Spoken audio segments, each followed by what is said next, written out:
صباح الهنا والسعادة عليكم حبايبي وعلى عيونكم. ربنا يسعد صباحكم يا رب دايما بالخير.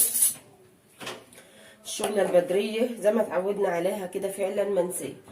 هنسمي الله كده ونصلي على الرسول عليه أفضل الصلاة والسلام. اللهم صل وسلم عليك يا حبيبي أفضل خلق الله وعلى أهله وأصحابه أجمعين. بعمل معاكم إيه يا حبايبي؟ بسم الله ما شاء الله، كلها حاجات فرقها بسيط يا حبايب قلبي، بس بتملى بيتنا بالخير. وكمان البيت يعني لما بيحصل فيه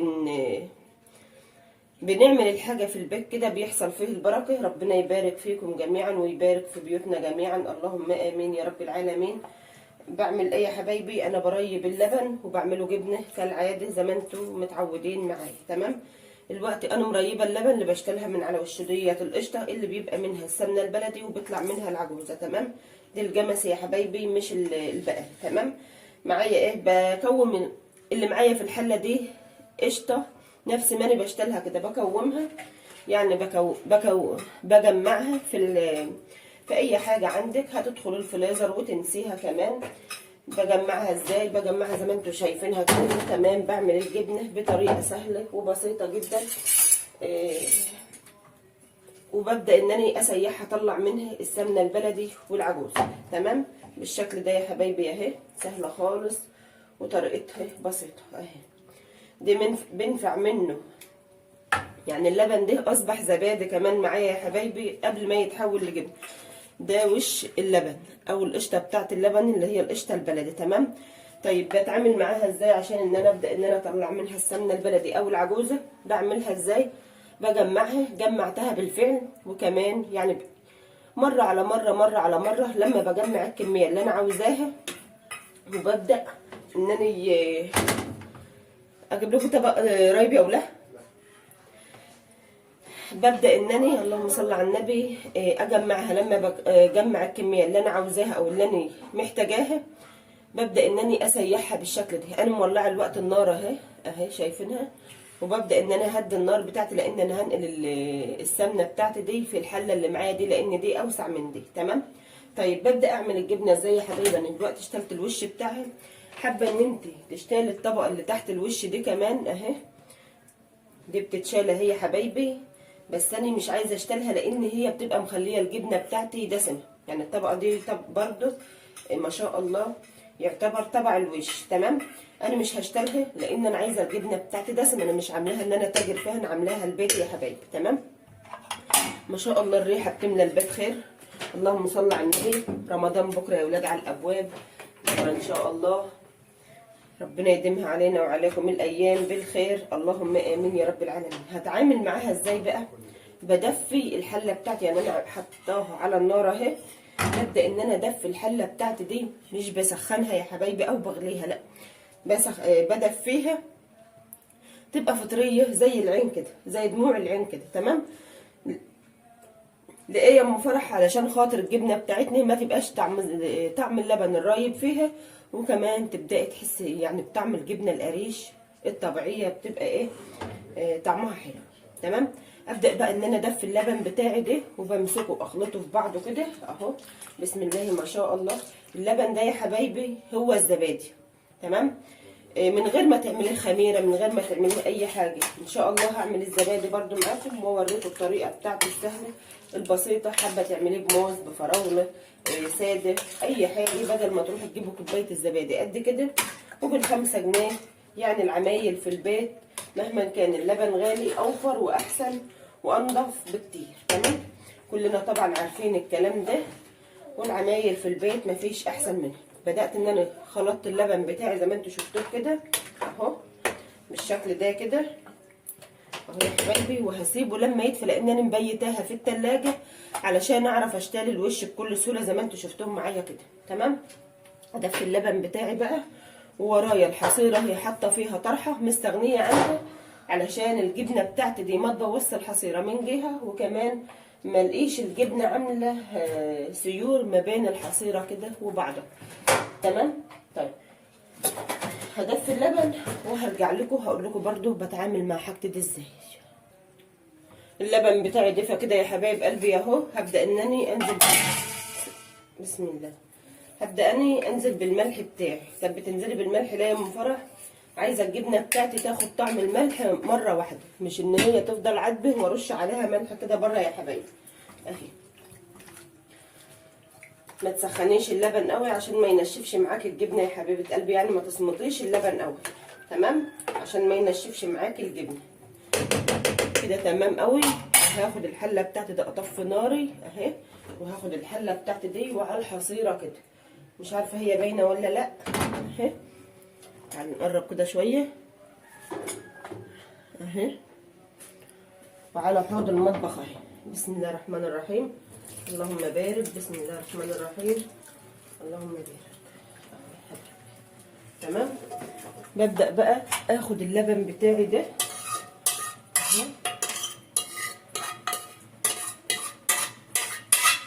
وتبدأ بقى هي تنزل الشرش بتاعها. محتاجة الشرش لميه في وعاء، مش محتاجاه خلاص عادي مفيش مشكلة، ولا اكنك سامعة اي حاجة اهو. تمام. وبتقلبيه كده بينزل الشرش بتاعك ده زي ما انت شايفه. الشرش ده طبعا ما بنرموهوش يا حبايبي زي ما قلت لكم. بجيب حله كده وبنزل تحت الحصيره اهو اهو الشكل ده كده اهو اهو، بتنزل بكل سهوله. بلاقي فيها الشرش وبعد كده بمسكها عامله لها كده حبلين قبل بعض، وبعلقها في يد الحنفيه لما بتنضف، يعني لما بتنضف ايه، لما بتصفي السوائل اللي فيها او الشرش اللي فيها يا حبايب قلبي. تمام. تعالوا بقى اما نروح للسمنه اللي معانا دي. الحله دي بقى هنقل فيها السمنه بتاعتي دي يا حبايب قلبي، لان السمنه دي بتفور. خدي بالك من الخطوه دي بالسبيوره كده اهي، مش هغسلها ولا حاجه، هي مكانها لبن عادي برضو اهي، وهلم اللي فيها ينزل على الجبنه اهي. تمام كده. وهبدا ان انا انقل السمنه بتاعتي هنا ان شاء الله يا حبايبي. السمنه ساحت معانا اهي، ما عادش فيها اي تكتلات خالص، لان انا كنت حطاها في الفريزر بجمعها وبسيبها بالفريزر عشان لونها ما يغيرش ولا كمان الطعم بتاعها يغير. تمام. يعني عايزاها طبيعيه زي ما انا شايلاها من على وش الحله، عايزاها كده. تمام. طيب بعمل معاها ايه؟ مولعه عليها النار، بس خدي بالك لان الخطوه ديت مهمه جدا. خدي بالك ايدك فيها من وقت للتاني كده طول ما هي لسه ما فصلتش السمنه من العجوزه. تمام. وكمان خطوه تانية خدي بالك لانها بتفور زيها زي اللبن يا حبيبتي. ما تحطهاش على البوتاجاز وتنسيها او يعني تروحي لشغلانه تانية في بيتك وتتلهي عنها. تمام. طيب هعمل عليها الوقت، هي الوقت بدات في مرحله الفوران اهي. ههدي عليها النار وهسيبها تستوي على راحتها، عشان السمنه بتاعتها لو فضلت معايا فتره طويله ما تبص معايا يا حبايب قلبي. يعني ايه ما تبص؟ عايزاها تستوي على الهادي، وكمان تستوي سوا حلو، مش عايزاها ان هي تاخد غلوتين. مجرد ما تفصل السمنه عن العجوزه ابدا بقى انني اطفي النار عنها. لا يا حبيبه قلبي ما تعمليش كده خالص، لان هتيجي تعملي السمنه بتاعتها هتلاقيها مشابهه للسمنه النباتيه. حتى هي بلدي يا ام فرح، بلد بتبقى بلدي فعلا يا حبايبي، وبلدي صافي، بس السوا بتاعها هو كل حاجه. تمام. ان شاء الله هوريها لكم لما هتستوي، وان شاء الله هقول لكم ازاي تتعاملوا معاها برضو في الخزين بتاعي لو فضلت معاكي من السنه للسنه من غير ما تبوظ او من غير تغير لون او تدهن معاكي كده تحس ان هي مش مرمله. ده كله بيرجع للسوا يا حبايبي اهو كده. حبايبي السمنه بتاعتي استوت اهي، استوت زي ما فرح بتعرفيها. العجوزه بتاعتي او المرته، في اماكن احنا هنا عامه يعني بنقول عليها عجوزه، في اماكن بتقول عليها المرته. عامة المرت او العجوزة بتلاقي ارضيتها احمرة كده، شايفين اللون ده؟ باللون ده كده يا حبايبي. تبدأي بقى تطفي عنها، بس قبل ما تطفي عنها في خطوة مهمة لازم تحطي لها ملح اهو يا ولاد. ايدي فيها باستمرار وما تعليش النار عليها قبل ما هي تفصل من بعضها. يعني طول ما هي لسه فيها سوائل ما تعليش النار عليها. السمنة ما بتستواش على نار عالية يا حبايبي. شايفينها؟ شايفين الحلاوه؟ بسم الله ما شاء الله اهي. هبدا بقى ان انا احط لها الملح بتاعي. ملح قد ايه؟ الملح ده حسب الرغبه يا حبيبتي، علشان خاطر العجوزه برده ما تبقاش حادقه معاكي زياده عن اللازم. يعني كل حاجه المعقول فيها كده. تمام. وهديها تقليبه اهي. ونصيحه ما تعبيش السمنه بتاعتك في البرطمانات وهي سخنه، عشان ما تدهنش معاكي السمنه وتحس ان هي اصلا من السمنه بلدي كده اهي. شايفين لون العجوزه اهي؟ ساعة ما ببدأ بقى اطفي النار بتاعتي بتفصل بقى عن بعضها اهي يا ولاد، هي فاصلة اهي من قبل ما ابدأ اطفي النار بتاعتي. هو ده السوى السليم بتاع السمنة البلدي اهو. تمام، طريقته سهلة خالص، وتجميعه بسم الله ما شاء الله حاجة كده اللهم بارك، حاجة كده بسم الله ما شاء الله.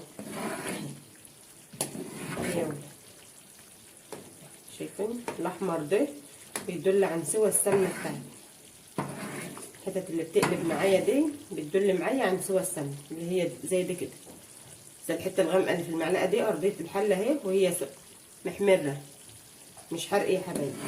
ابدأ بقى ان انا اطفي النار بتاعتي دي عشان تفصل عن بعضها اهي.